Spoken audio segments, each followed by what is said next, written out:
First, we'll call to order and start with the Pledge of Allegiance, please.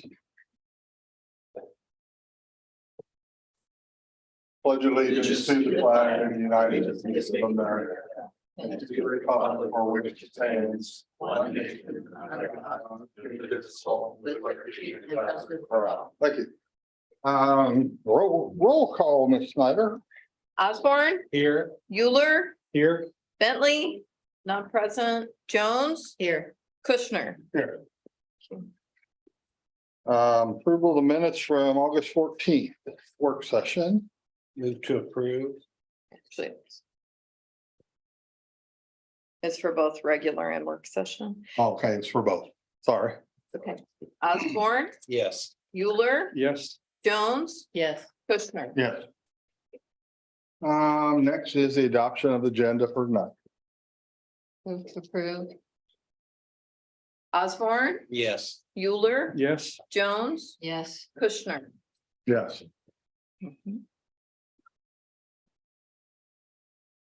Probably grab way too much. I don't think there's too much.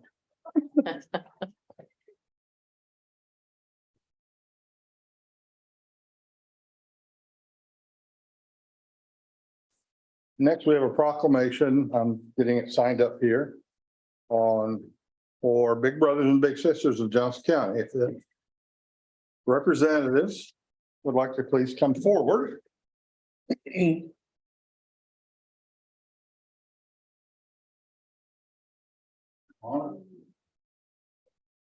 gotta be photographers ready. Yep, all my photographers. And Malia's working, but if someone wanted to, she's actually a big sister in our program. Frame. You want to be in the picture?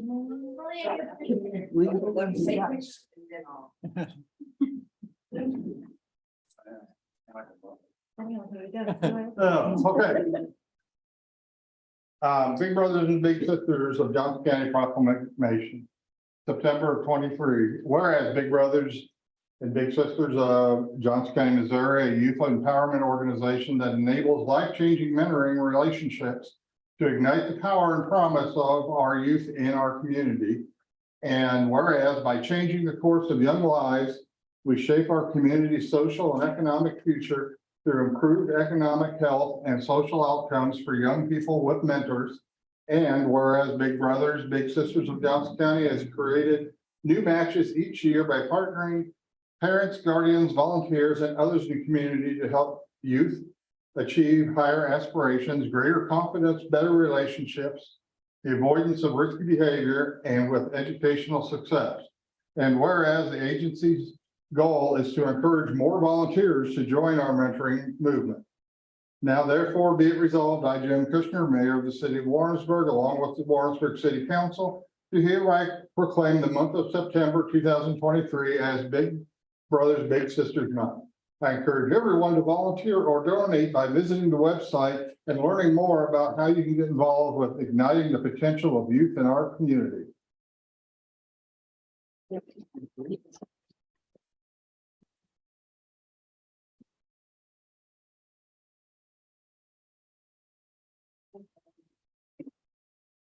Excuse me.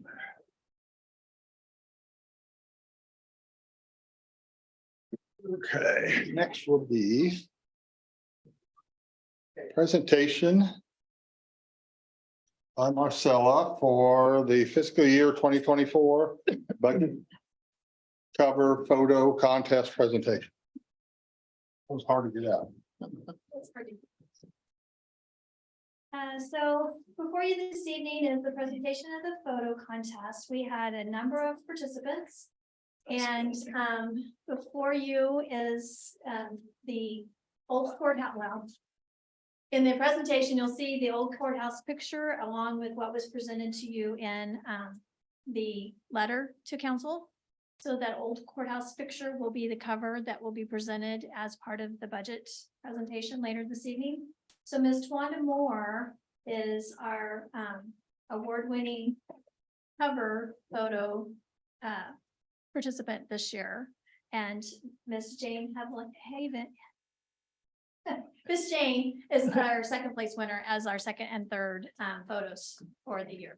So several of those photos will be presented in the budget in totality as we go forward. And there is a complimentary prize that can be picked up at City Hall with just some goodies, just a bag of information and what have you from the city of Warrensburg. So congratulations to Ms. Juan Moore.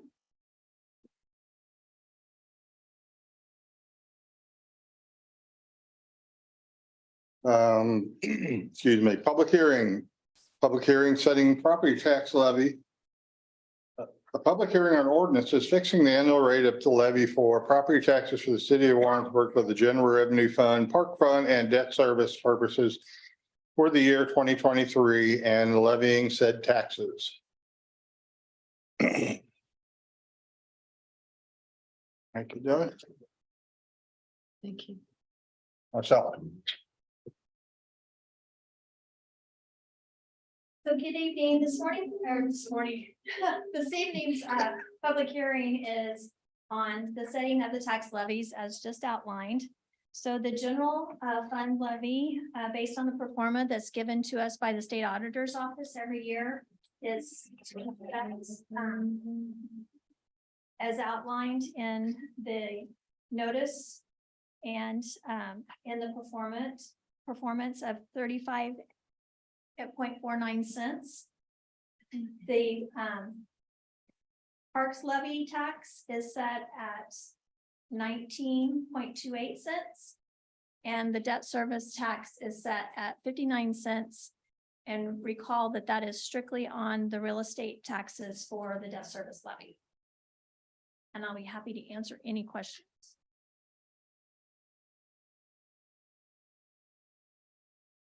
Questions? A lot of paperwork to fill out. Actually, the state auditor's office fills a lot of that out. So it starts at the county assessor's office. So the assessments are done and presented to the county clerk. The county clerk then enters that information into a portal or a website type piece to the state auditor's office. And those are then calculated and presented back to the county offices to be forwarded to each of the taxing jurisdictions. So a lot of it happens at the county level and the state auditor's office. So the action tonight, once the ordinances are passed, certification of those ordinances and this publication of this public hearing will go back to the county clerk's office. And then all that information is put in by the collector to send out the tax bills in November. Didn't know that. And then the money is collected by the county and remitted to the city on a monthly, usually about a monthly basis. Okay, thank you. You're welcome. You might as well stay right there, Marcella. Okay. I can do that. Is there any comments or questions regarding the hearing? Okay, and then we'll close the hearing. First reading only of the following ordinance. An ordinance adopting the annual budget, operating budget for fiscal year beginning October 1st, 2023 for the city of Warrensburg, Missouri by Marcella, our last budget. Yeah. So this evening, we'll recap one more different process or one more different presentation of the 2024 budget. So just recall, you've heard it all in pieces up until this point. Last meeting, I did a summary. And so that's what this will be as another summary, but it's in a little different format. So as suggested in the cover is the old courthouse photograph, will be showcased on the cover of the 24 budget. And the proposed budget for all funds is set for revenue collections at $28,245,000 and expenditures of $45,777,000. That authorizes use of $17.5 million, which includes primarily the GEO bond proceeds that are available and about $1.9 million of WPC that is primarily depreciation and debt with some capital for the water pollution control is what makes up that $17 million. The remaining is some general fund money and sales tax money. So recall, we had authorized, or the request is to authorize use of fund balance of $393,570 of general fund money. And that is primarily to do the salary increases to market that's been presented to council throughout work session for those salary increases. So a breakdown of each of the individual funds shows again the total revenue at 28 million too. And it shows general fund at $12 million, the capital improvement transportation fund at 2 million, half-cent sales tax at 2.4 million. The general obligation fund will collect about $1.6 million in property tax revenue and interest earnings on the bond proceeds that are invested at this point in time. There's $51,000 of projected interest for the American Rescue Plan. NID has got property tax and a transfer from general fund, and the TIF, the tax increment financing is property tax and the economic activity taxes. So those combined at $348,000.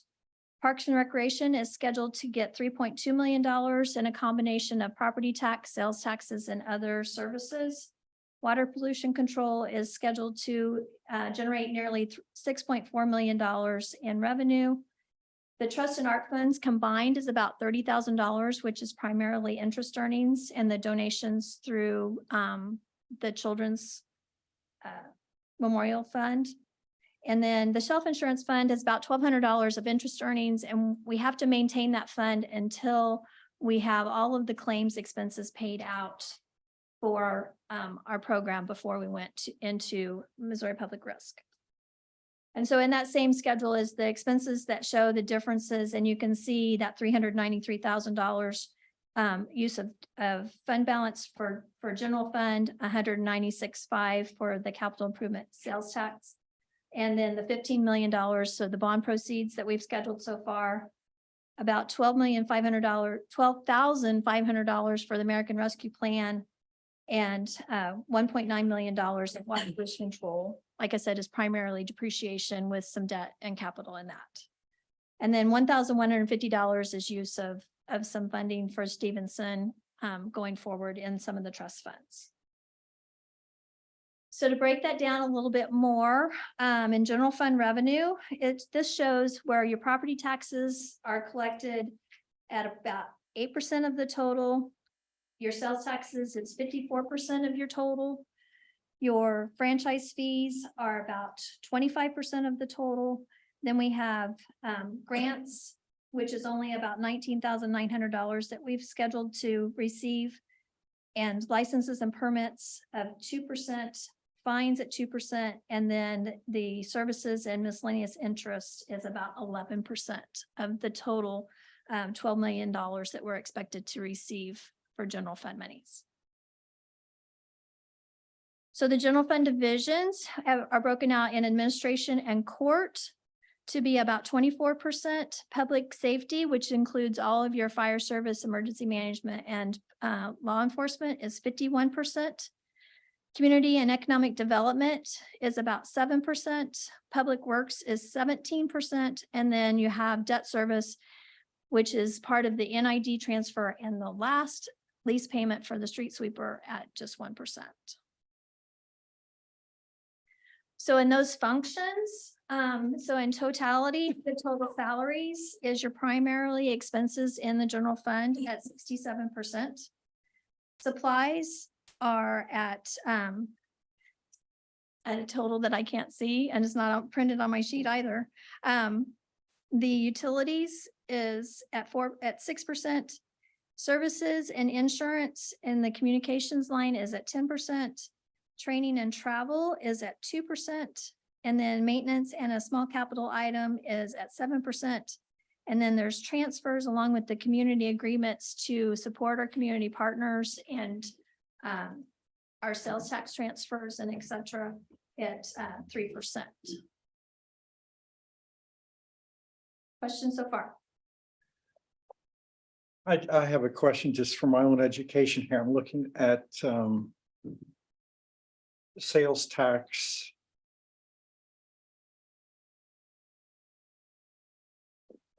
making a pretty good jump, based on a budget for next year. How do we come up with that? I mean, is that a inflation causing that? Because we didn't have, That is a primarily an inflationary factor. Unfortunately, because all of our cost of goods as consumers has gone up, that's a benefit for the city, but in turn, you also have all those same inflationary aspects for our expenses to operate the city that's going up. And so based on existing dollars that we've collected so far for 2023, I've not seen a downturn in that. I would show some caution that if we do see that be addressed at a pretty quick manner, if that starts to happen. The economic indicators show that it may, but yet, there's not been any really change in the consumer spending. So as long as they continue to choose to get what they need and their needs is primarily what's funding that. and then I see on the, And the marijuana sales tax. oh, Thank you. oh, okay, I could see that would help. And on the permits, it looked like it took a big jump this year in permits and then goes back to an, Right, to a normal. So a lot of that was the fiber install. oh, okay. And so all the fiber install took place in 2023, and we are not anticipating any more of that and some of the challenges that came with that. Sure. But that permit revenue did increase in 2023 higher than expected, but we're anticipating that to come back to a normal percentage rate Okay. going forward. Thank you. You're welcome. So the the transportation sales tax, it's sales tax because it's vehicles, fees for the sales tax that we collect on the vehicles as well as the fuel tax. Is collected at $780,000 plus the $86,000. And then interest income is at $20,000. And then we have authorized the Transportation Development District to reimburse us for the construction of Cooper Boulevard. So council has authorized that contract to do the construction of the Cooper Boulevard extension. A primary chunk of that will come from the TDD in 2024 versus 2023. So that's one reason why it's included in the 2024 budget as well. So those are broken out.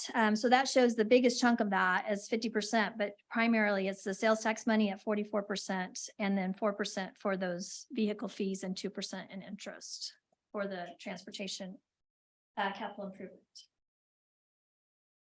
Then it's broken down in functions, showing that basically capital administration and general administration is at 0%.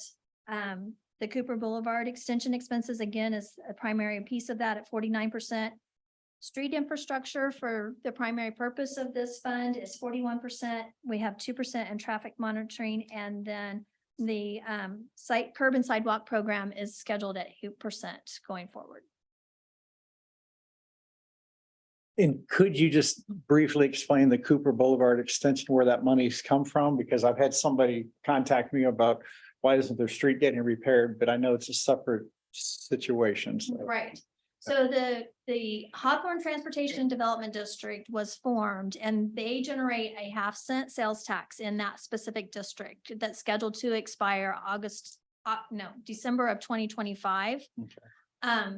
And so any monies that were borrowed by the district itself, because it's its own entity, those monies have been paid in full, and they have generated additional sales tax revenue for this particular project, because this project was identified and was able to be funded because it is a street construction project. And so that's the other caveat to the transportation district, is it has to be construction based. It can't be maintenance based. Going forward, that's outlined in state statute. So the district collects that 0.5-cent sales tax, and then they've agreed in the cooperative agreement between council and the district to construct this project and pay for that with those 0.5-cent sales tax monies that they've collected. Thanks. You're welcome. And once the Cooper Boulevard extension is completed and paid for, then that 0.5-cent sales tax goes away. Correct. Unless there's another particular project that's identified that the district and the city agrees to as another change to that cooperative agreement between the two of them. So that's the only caveat to that not expiring as as it sunsets in 2025 is if there's additional construction, but it has to be done within that district. So anything that we identify in that district as a need that is qualified under the Transportation Development District guidelines in state statute, then that could fund that and would cause that sales tax to be extended no longer than December of 2025. And when you say the district, who is the district? So the district is outlined on our city website. That's specifically designed, but it's Hawthorne Boulevard around the backside of Walmart to Cooper Boulevard. So it basically encompasses the Walmart shopping center and those businesses in that, along with the Hawthorne Shopping Center area. Okay, but it must be a group of people, It's a group of property owners. the property owners. Correct. Okay, The thank you. property owners of that All commercial right, property. thank you. And it is 100% commercial property. There's no residential property Okay, included in that because a resident doesn't generate sales tax. right, okay, thank you. You're welcome.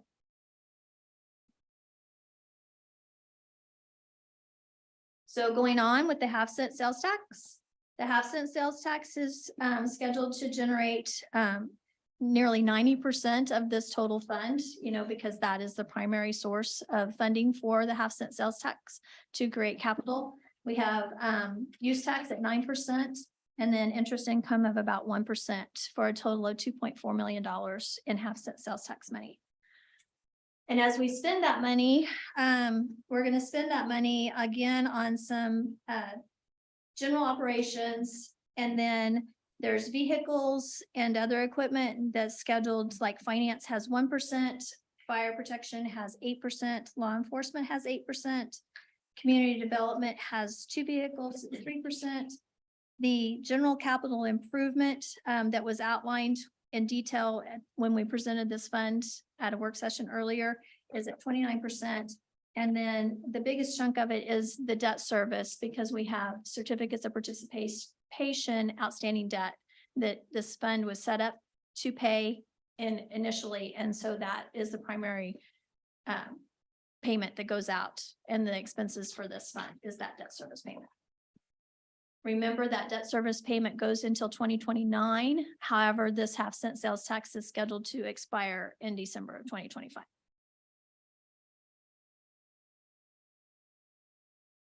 Questions? So as we go on, the general obligation bond fund, again, is that property tax levy that is to be set by ordinance later this evening.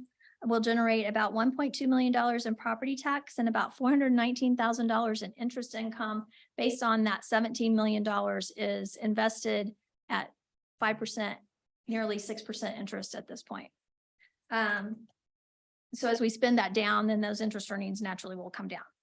So you have $15.5 million in capital that's suggested to be authorized here to do primarily the McGuire Street corridor improvements. And then your debt service associated with that $17 million is to pay $1.142 million this year to pay all 3 of the debt service. So we still have some 17 issue outstanding. We have 21 and 22 outstanding.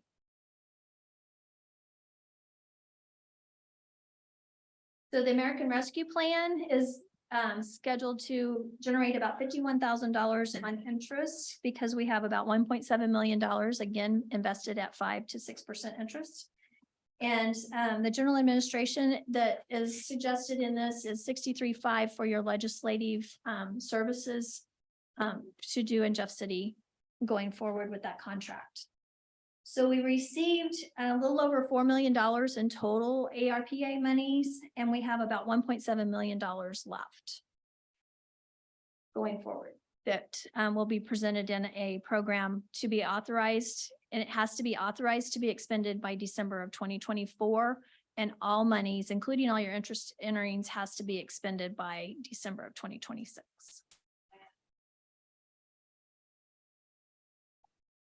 So the neighborhood improvement district and the tax increment financing pieces, again, those are that includes the neighborhood improvement district includes just under $100,000 for that debt service payment. So general fund will transfer that money to the neighborhood improvement district. And then the rest of that money is collected in the special tax assessments that are collected by the county on the properties in that neighborhood improvement district. The tax increment financing is the difference in the property taxes that are collected in that district. And then also the economic activity taxes that are collected, basically the sales taxes for all three of our sales taxes and the county sales taxes as well, is what that's scheduled to do. And those monies for the tax increment financing go back to the contractor or the developer to reimburse him for costs that have been expended in that particular district. Good. Okay. Park revenue is scheduled at $3.2 million. And so they generate about 58% in sales and use tax.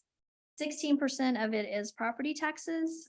And then their services and programs, which is encompassing of the swimming pools, the NASA Center, the community center, and all of the other parks programs at 25%. And then their interest income is scheduled at about 1%.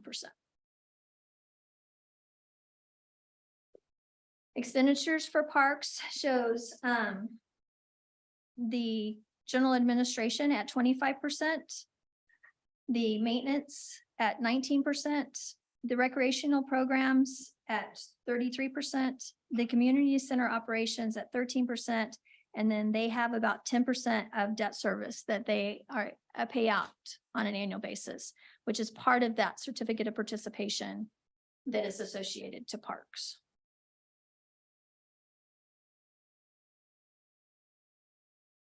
Water pollution control has revenue slated for services, which is basically your fees, your penalties, your disconnections, and this and that associated with the service revenue for your water treatment at $6 million. And then permits and miscellaneous and interest income is at $374,000.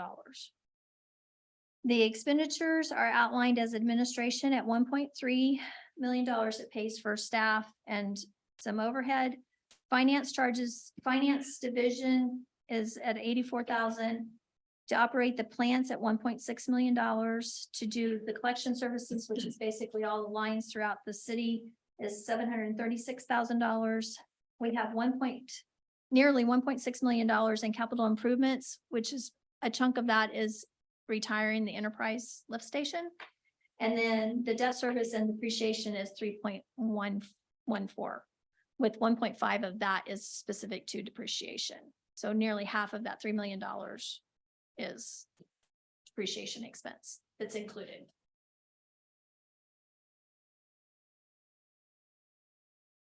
So the trust and art funds and the self-insurance fund, again, shows those trust funds earning about $30,000 in interest and expenditures scheduled at $31,000. And those include the Stevenson, Brown, Anderson, Chrissy Tricentennial Fund, the Children's Memorial Fund, the Arts Commission, and Public Art funds are part of that, that $30,000 that's collected and expended.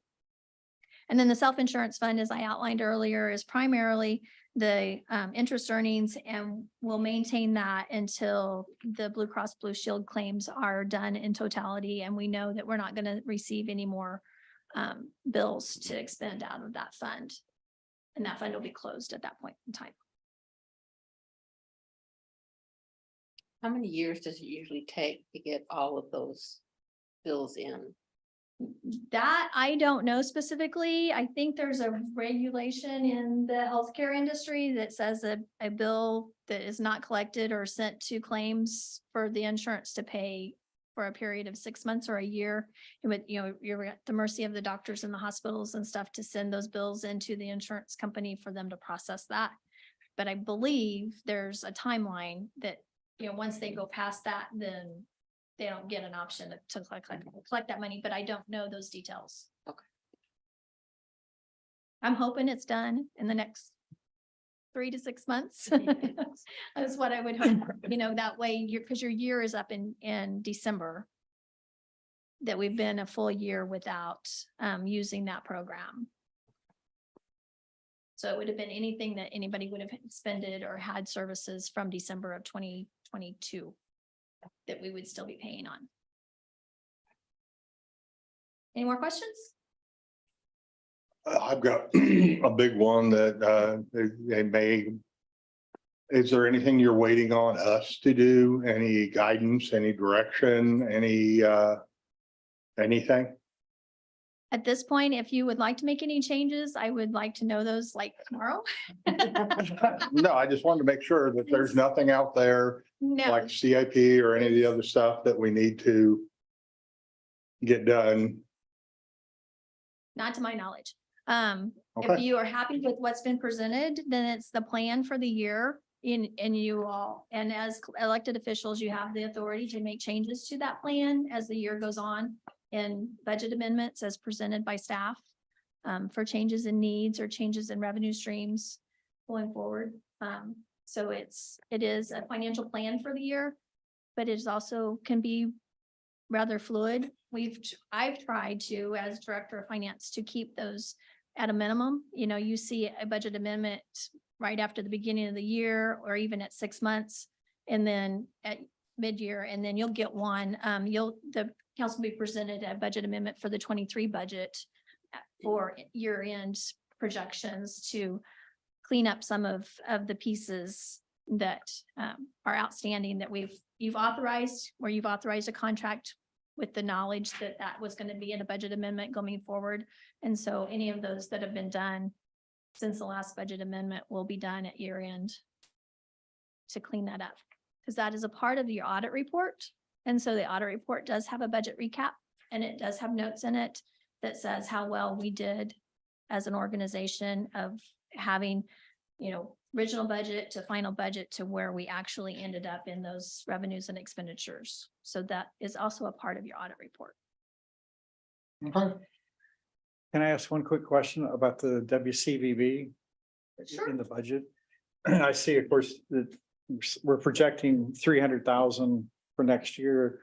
This year, we're saying 350. How's the collections going, I guess, on the outstandings? We've made some strides in the outstanding pieces, and we're continuing to work towards that. There's also been discussion and the potential revisions that might need to be done to make sure that we're collecting from the vacation rentals by owners and the Airbnbs going forward. So that number, you know, Marcy, I know would like to see that number go up with at all. And so, but we were trying to be really conservative because we struggled with some of those collections. Right. And didn't want to plan on having revenue that we may or may not actually receive. So Thanks. I think we might hit our $350,000 number, but it'll be awful close if we do. Okay. Anything else? Thank you. Thank you. Oh, next is first and second reading, an ordinance fixing the annual rate for levy for taxes by the city of Warrensburg, county of Johnson, Missouri, for general revenue fund purposes for the year of 2023 and levying said taxes. Still you.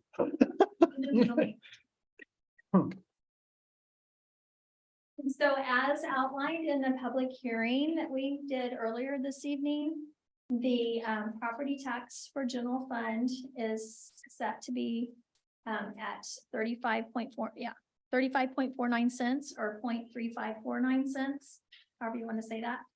And then this is collected for both property, personal property and real estate property for general, and as part of your general fund revenue.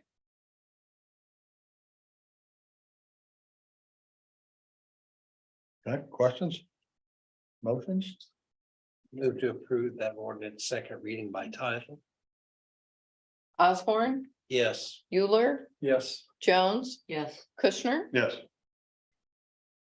An ordinance fixing the annual rate of levy for taxes by the city of Warrensburg, county of Johnson, Missouri for general revenue fund purposes for the year 2023 and levying said taxes.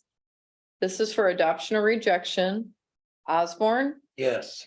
Euler, Yes. Jones, Yes. Kushner. Yes. Okay.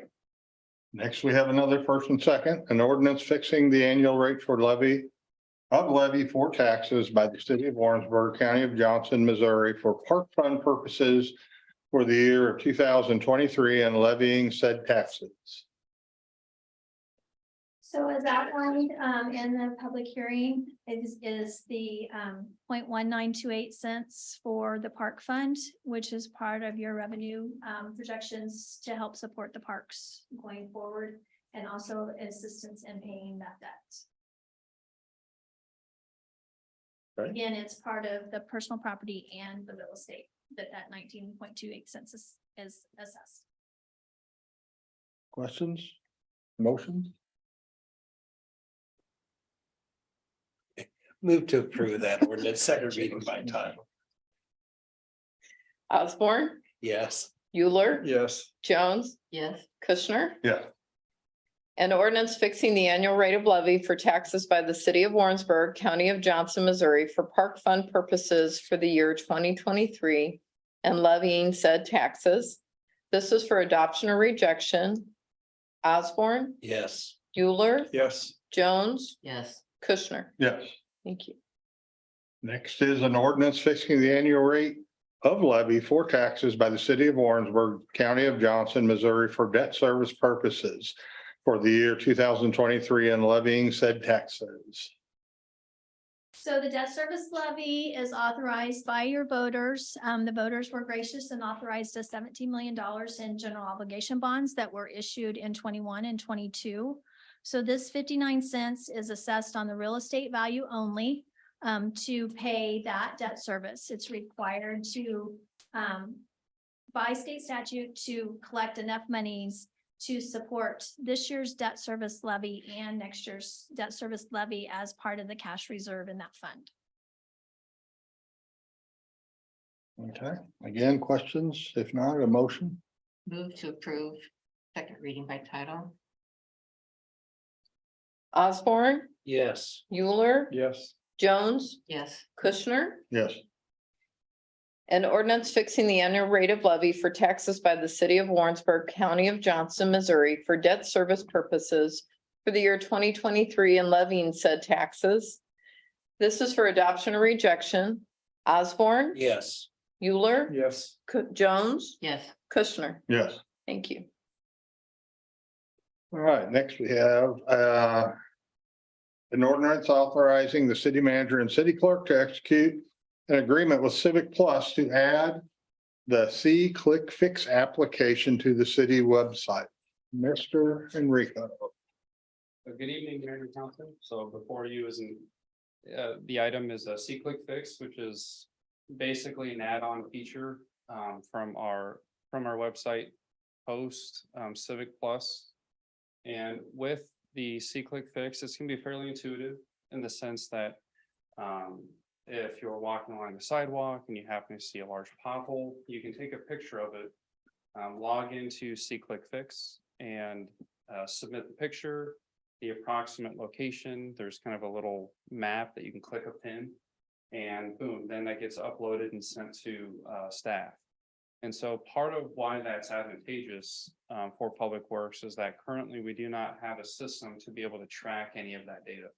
And so we do a lot of repairs and a lot of requests to help out in the community, but that's not documented really anywhere. And so another advantage to this, to utilizing the software, is that it promotes transparency.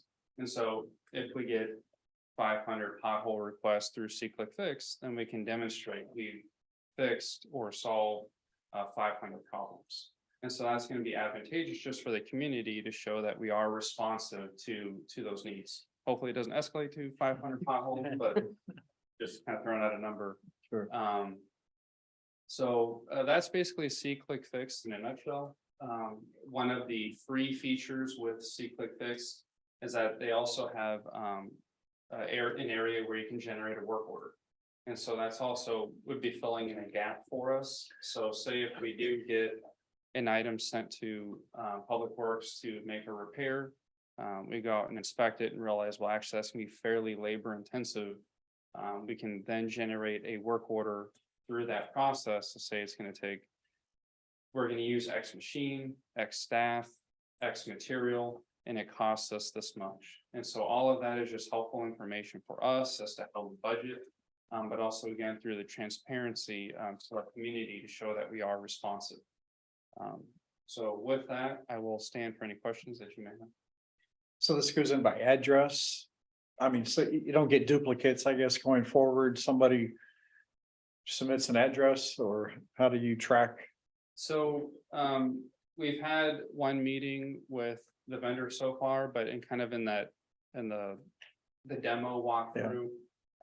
If you do take a picture of whatever the item is with your phone, and then you upload that, there's kind of like a geo grid where you can just click and it'll pop up your location. So it could be possible that we get duplicates, but through cleaning out those requests, we'll be able to kind of catch that. I think, but we're still gonna work through the bugs as we go. So I don't have all of those answers yet, but I am excited about the tool. So you believe it'll sort it by location? It should. And so that is something that we're, as we continue to work with the vendor, that is gonna be one question that we'll ask.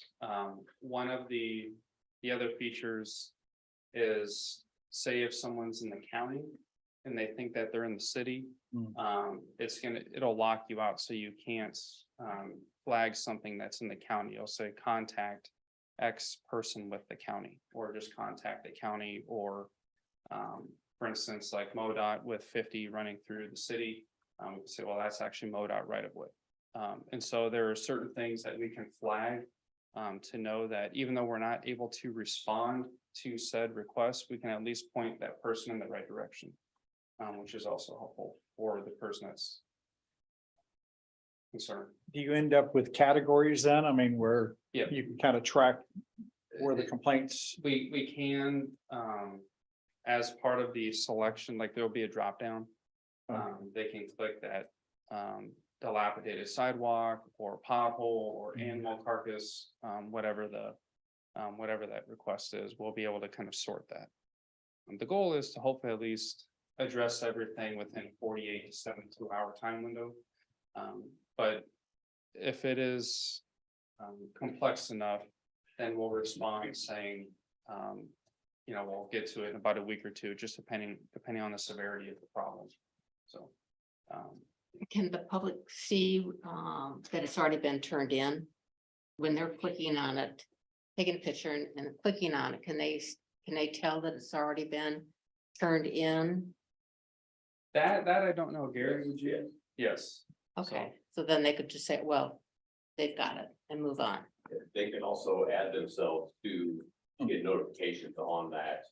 Oh, So- on the status. So if there's 20 people, like the big old pothole out here, 20 people reported, they can all get added to that same thing and get all the status and everything.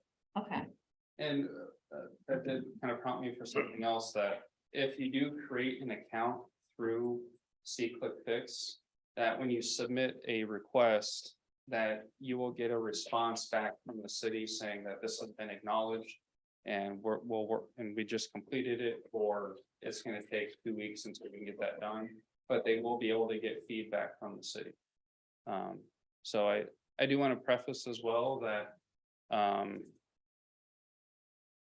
this isn't to remove from someone still coming to City Hall and making a complaint that way, or if someone does it through the phone. This is just another way to engage the community. But as we get phone call requests as well, hey, can you go look at whatever? We'll then be able to, as staff, still put that in the system, so that's accounted for somewhere.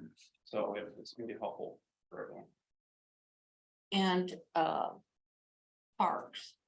When there's something broke at a park, can it also go through the C-Click? It can, And then you all would forward it on to Park and Rec for them to take care of? yes, the initial pilot for this, we're gonna try to troubleshoot everything through Public Works first. And then open it up to other departments. So say if there's an inoperable vehicle, you can take a picture and say there's an inoperable vehicle and then send it to PD. So there are a lot of features within SeeClickFix that are interconnected with other departments. Or if someone has an open records request, Those are drop downs that are available through the system, but trying to troubleshoot everything through Public Works. And kind of work out the bugs. That's kind of the goal for at least a year. I like that. Yeah, it's really neat. I have a question. How do we plan on getting the word out about this? Once we agree to it and put it in motion? How do we let the public know? I'll kick that to Danielle. Sure, so we are, as you know, in this year's budget, we are planning on a citywide newsletter. Partnering with Parks on their activity guide, so we'll have the back half and or the front half, depending on which way you flip it up and down. We're still kind of working through design criteria on that. But then that will be mailed directly to everyone's home. And Enrico is going to be working on an article to include in our, we're working on the January 1st edition already, so. Wonderful. Thank you. Absolutely. We'll also put it on Facebook. It'll be on our website. Will that be usable for the sidewalk program? When you're working within a zone, would somebody be able to tell where you're at on a particular sidewalk if you're in zone A during this period of time? If they click on that, can they tell that you plan on doing certain streets within that zone? Can that also be part of it? No, No? I'm now trying to think of a way of how we could sync the two, but currently. Thank you. It should increase efficiency quite a bit on handling all these complaints coming in, so I think it's a great program. Okay, me too. Any other questions? Then we'll need a motion, please. Move to approve. Second reading by title. Osborne, Yes. Euler, Yes. Jones, Yes. Kushner. Yes. An ordinance authorizing the city manager and city clerk to execute an agreement with Civic Plus to add the C-Click Fix application to the city website. This is for adoption or rejection. Osborne, Yes. Euler, Yes. Jones, Yes. Kushner. Yes. Next, we have the police chief with an ordinance authorizing execution of an agreement between the city of Warrensburg and the St. Charles County Police Department for assistance with criminal investigations. Good evening, Mayor, City Council, just presenting this MOU with St. Charles. We've used ICAC, the Internet Crimes Against Children, in the past with Highway Patrol joint operations for investigations, some pretty big ones here in town here lately, as of lately. It's been brought to our attention that they're requesting us to join the MOU.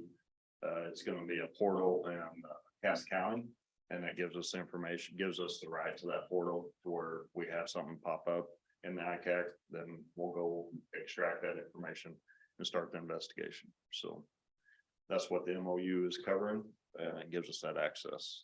They were up by Worlds of Fun. There was a group that was doing kind of a task force, but it got shut down a few years ago. So Highway Patrol's been included in the ICAC and been kind of doing it, but this gives us that access to lead up the investigation in Warrensburg. So. Okay. Any questions? So it doesn't have any extra costs. It just says. No, there's no extra cost. It'd be rare that we would get called to assist another agency in one of these investigations.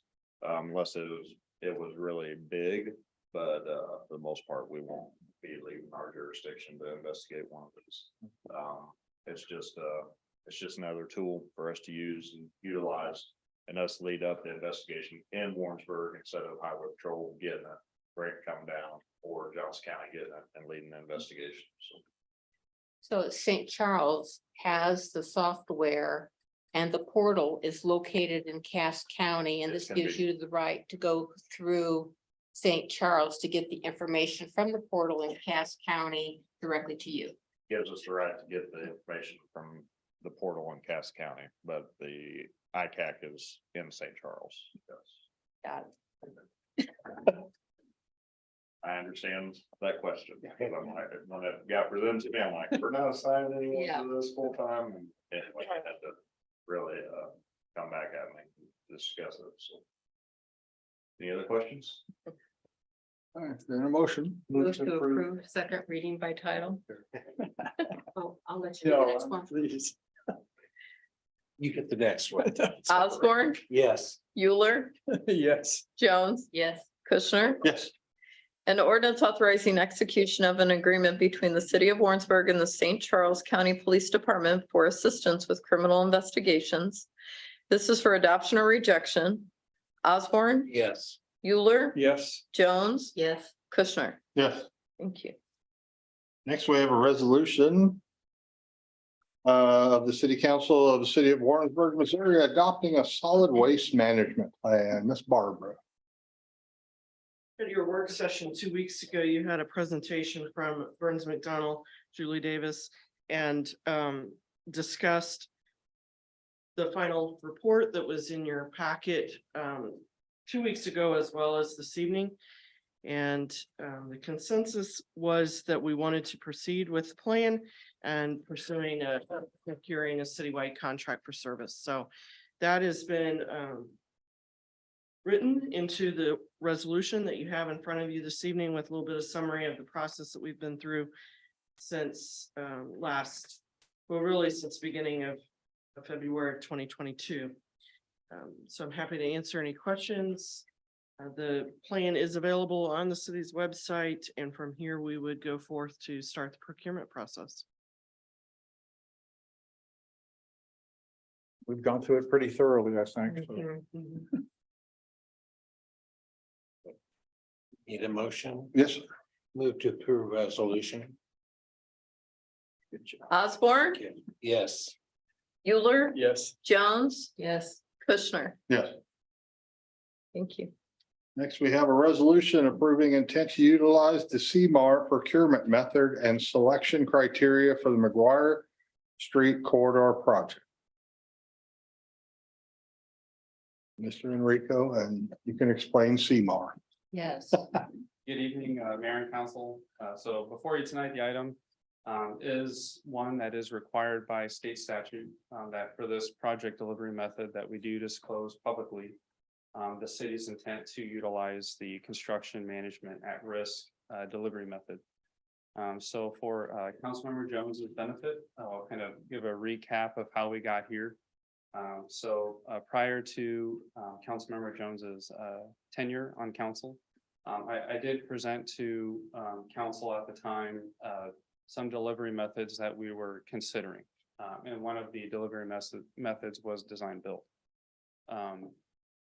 While similar to CMAR, one of the statutory drawbacks that design build has, at least within state statute, is that we would had to have paid any of the, if they were shortlisted, meaning that we selected the top three that we were going to interview, the top three designer and contractor.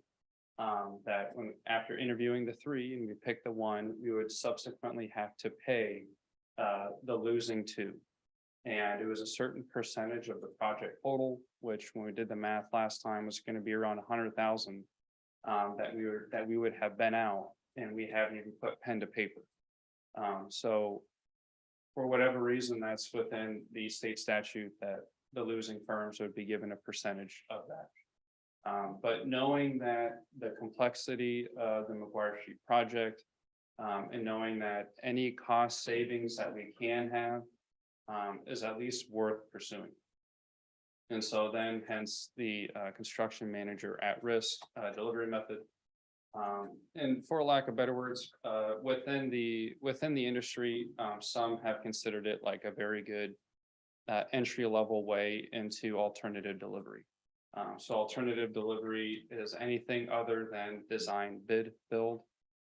So design, bid, build, meaning that an owner has a problem and they issue the problem out, they solicit for an engineer, the engineer designs it, and then the owner then issues out those set of plans to get a contractor on board. So inherently within that system, the contractor does not communicate early in the process with the designer. So that can lead to change orders or significant requests for information or clarification as to what the designer's intent was with the plans. And so utilizing a alternative delivery for McGuire, we'll be able to exercise the ability of getting the contractor at the same table as the designer. And so with that, there's gonna be a lot of cross-pollination of ideas. What are ways in which that they're going to coordinate with utilities, et cetera. And so there's gonna be a huge benefit knowing for the contractor and the engineer of knowing how they intend to build it. And then also what the contractors can be aware of what the designer's intent was very early on in the process. Within the industry as a whole, some of the publications have stated that owners can save anywhere from about 5 to 8, maybe 10% on project costs, which is more than zero, potentially going a design bid build route. So with that, that's really all I have, but I did want to share that a representative of Barnes McDonald's with us tonight. So between Brett and I will stand for any questions that you may have. I think we kind of went through this too. I mean, pretty thoroughly. My question before, but I understand from Barbara that you'll be here through this whole phase with us, and that's to help us get through this with the RFP or RFQ and. Yeah, absolutely. Yeah. And good evening. My name is Brett Harding. I'm at Burns and McDonald, and I will be functioning as the owner's agent on this project, and I will be with you, our firm will be with you out throughout the process. So you'll be one of the individuals knocking on the door, asking the people along McGuire Street what they would like to see. Yeah, we have a significant public outreach effort involved in what we're doing. So it'll be a combination of a lot of different things. I'm looking forward to seeing concepts I mean, to and flowers Do we have a date? and flowers. and flower. That's what you said. Is there a date of when we might see that concept? Approximate? As far as the cross section or something like that. Yes. I believe the engineering team is working on that currently. So I hate to throw out a date right now, but I would expect that in the next couple of months. Okay, something like thank that. you. A little bit of background on what I do. I'm a construction project manager, so I'm on the construction side, the contracting side, so I'll be handling a lot of the contracting and procurement effort. Going forward. Thank you. Anything else? Ready to get started. Yeah, I'm excited for it. All right, there's a resolution, so we need a motion. I so move. Osborne, Yes. Bueller, Yes. Jones, Yes. Kushner. Yes. There's one mayor appointment, Jeremy Gilpin, as member of the P and Z to fill an expired position.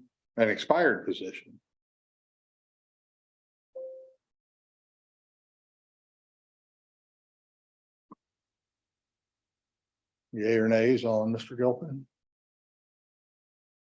I move to approve. Okay, thank you, Brett. Osborne, Yes. Bueller, Yes. Jones, Yes. Kushner. Yes.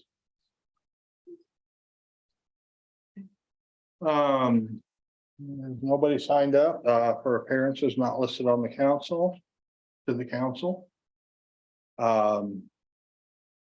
Miscellaneous matters from the mayor and city council.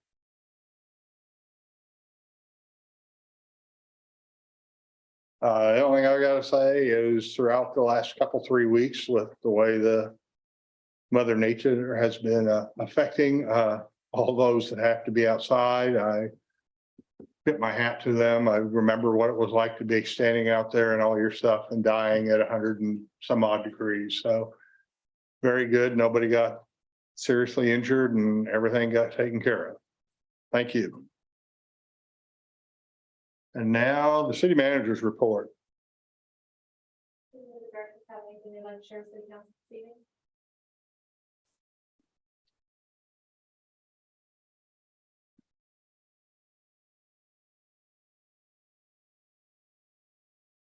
I do want to provide you all kind of some highlights for the work that we've been doing on McGuire Street so far.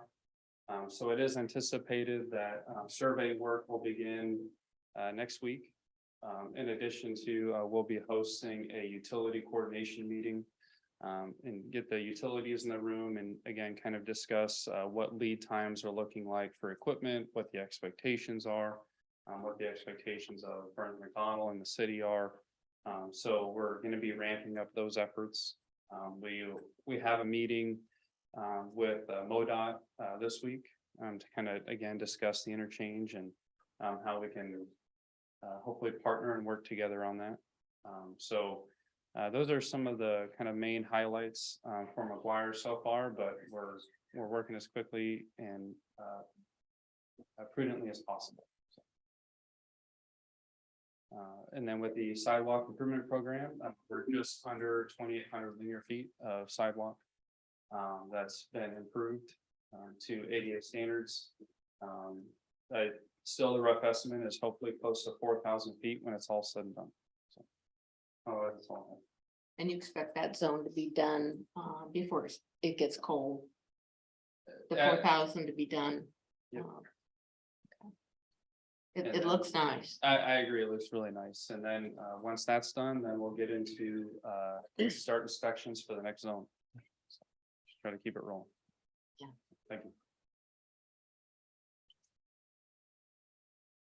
So if no one else has anything else they would like to share, I was just going to bring your attention to some of the communication materials that we've been working on. This is going to be the brand that we are using for the McGuire project. We're going to challenge folks to rethink McGuire as far as what it's like to experience McGuire as a pedestrian, a motorist, a bicyclist, to really rethink how McGuire serves as a connection in our community. To rethink how the purpose of McGuire and how we do business on McGuire. So this is going to be on the communication materials that you will see that we share with business owners along the way. This is part of our branding for the project. We are, as Enrico said, getting ready to start working on designs. We will have a booth at Bergfest where we will have actual drawings and schematics to show folks who they stop by, and we can explain where we're at in the process and kind of get their feedback on some things. So I hope you will notice that that is actually a geographic rendering there of McGuire Street, and use your imagination a little bit. But we are very excited to start using this and to start the conversation with our community about McGuire Street. There's not cars all backed up all along the main drag. No. That's good. I have a question. I think we just mentioned this briefly, but so it's a bicycle walking path would be one thing we've discussed. This corridor 10-foot wide or something. So it could be electric bicycles, and maybe we need to talk about electric scooters and golf carts or something. People run them in town right now. My daughter drives an electric scooter, and I don't think it's legal. So.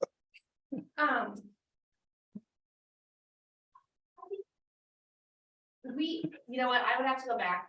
We did look at a revision to that ordinance. Yeah.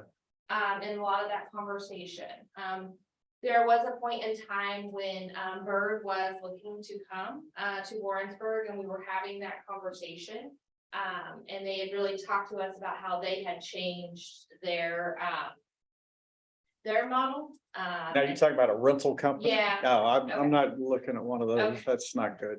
Yeah, all right, thank you. And so I was gonna share with you, Enrico and I had an opportunity to go to Columbus, Ohio, which is a bigger university town, Sure. but I know they're Same scattered model. everywhere and it's a mess, but yeah. I'm just talking so- about personal use. So he did take a look at the ordinance, and I thought we might have changed that, but not allowed for the rental, but let me go back and do a little bit of research and follow up on that. They might be legal now.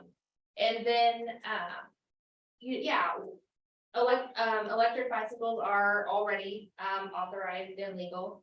I do not think that we would want to mix, golf carts on, the. Not on that multi-use trail pathway, but On that. I do know pathway. there's a few people in town that drive golf carts.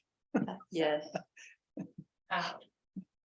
I do think that let us, have a little conversation about that and, Yeah, I wouldn't want them on there either. I mean, yeah. they're big and they're bulky and people driving those are driving them for a reason sometimes, so. To avoid driving their cars, so, right, chief? Exactly. So, Don't forget riding lawnmowers too. so yes, we will, that path will be, multi-use. Yeah. And But the so- scooters seem to be a bit, I see more and more on campus or around campus. You can't be on campus until 2 o'clock with them, but. Yeah, let me go back and, Sure. that conversation kind of went to the wayside, so I need to follow up on that. I apologize for that. No, it's all right. I don't think the police department's writing anybody tickets for it. For scooter. Yeah. Good. I'll tell my daughter. Anywhere, it was my understanding that the big concern was prior to, those e-scooters, prior to them really becoming popular, was the mini pocket bikes and folks using them on, our roadways and that being a dangerous Mhm, well, absolutely. interacting. Yep. with people.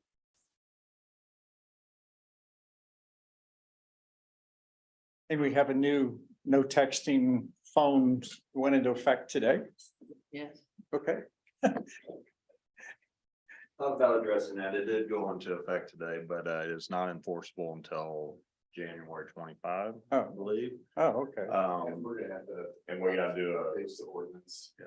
The period between September 1st and January 1st will be when we bring forward all of those types of housekeeping updates Okay. after the end of the legislative activity.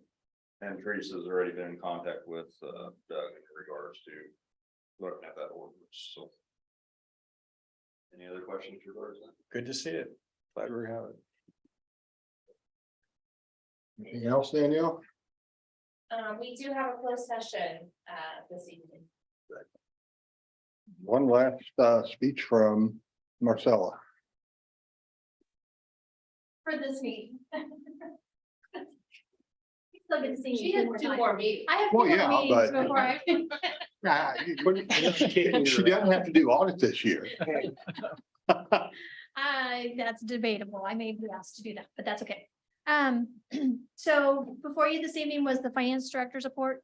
And that just kind of recapped where we are for the year as far as revenues and expenditures. And everything between revenues coming in a little higher than anticipated.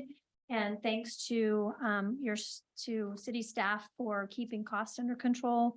Some of it we didn't want to keep under control because a lot of it is salary savings, but we have managed to keep a lot of those operational costs at a minimum. So that right now is looking like we will build fund balance. We had originally projected an adoption of using fund balance to get through the year. So as we tighten those numbers, we get through the end of August and part of September, we'll know a better idea on exactly how much we might actually collect in revenue over and above the expenditures specifically to general fund. And I'll be happy to answer any questions. Crickets. Thanks. Nope. I'd like to thank Marcella, her staff, all the department heads, everybody, all of us for all the work involved in the budget process. Took a lot of work. I think we have a great document. Okay. Anything else, Danielle? All right, next we have a closed session. Motion to close part of this meeting pursuant to section 610.021 of the revised statutes of Missouri relating to 1, legal actions, causes of action or litigation involving a public governmental body and any confidential information or privileged communications between a public governmental body or its representatives and its attorneys. Need a motion? Go ahead. No, No, you, it's Bruce's turn. It's motion. Motion to close the meeting. Osborne, Yes. Euler, Yes. Jones, Kushner. Yes. Thank you. And now we are adjourned. We're not adjourned. Not yet. adjourned. We're going to close session. We're just going to vote.